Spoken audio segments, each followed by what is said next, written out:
Hi, this is Sive Morten with the daily update on EuroFX. I post my exclusive market overviews with the key political and economical events, charts and important levels on the ForexPeaceArmy.com forums weekly.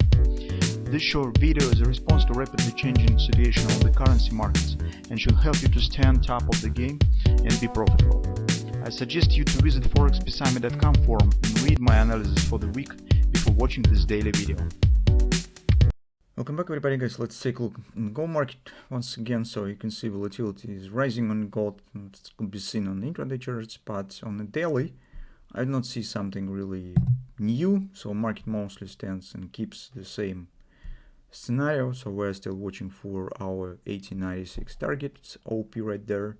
So we hope that will be completed, maybe even because of the volatility that market makers could bring during the CPI numbers, so starting to shake the boat. Maybe some spikes could happen, complete the OP target, if even CPI will be stronger than expected. And in general, currently you could see a bit curious thing that upward action stands in some contradictive and opposite assets.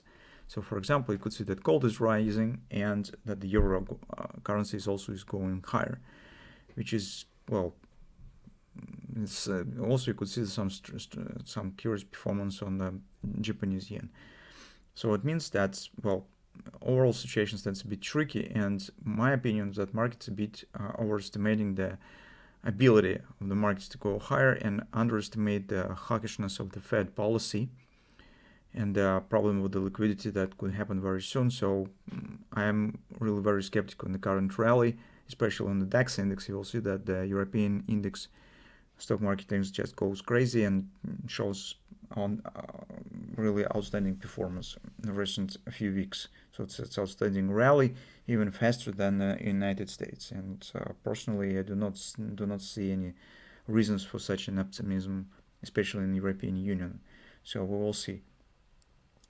But meantime, on the technical side, here's mostly we have the same. On the 4-hour time frame chart, take a look at in general, we have some signs of the bullish dynamic pressure. So market stands flat with some attempt to go higher right near the resistance area, while the MACD trend shows the bearish direction. So it suggests some kind of the bullish dynamic pressure, and I still think that we could get some kind of the upward spike here. On the hourly chart, it might be so we have this butterfly that we already talked about, 1789 target, and also within a few hours this might be some another minor butterfly with this upward extension that could let market to complete as a daily chart, as a 1618 extension of this chart, butterfly on this chart. So in two words speaking, at this point, guys, it's a bit probably too late for taking the new long position on the gold, unless you would like to take part in the CPI report and make the bet on the lower numbers of the CPI indicator, because market currently stands near the target. And well, better for new position taking, this would be better to wait for results and wait for some pullback. So we will be sure that the trend remains bullish, market shows healthy pullback, and we could take the position much more comfortable situation. For the bearish position, despite that we're coming to the OP, as you understand, we do not have any background, so we do not have any clear bearish patterns. All trend stands bullish, and that's definitely not the background yet for taking the new shorts. That's why here I would like to say mostly the same as in the euro currency. Despite that context remain bullish, in the current circumstances I prefer to wait for the numbers and then make the decision on the background of the new information that we could get.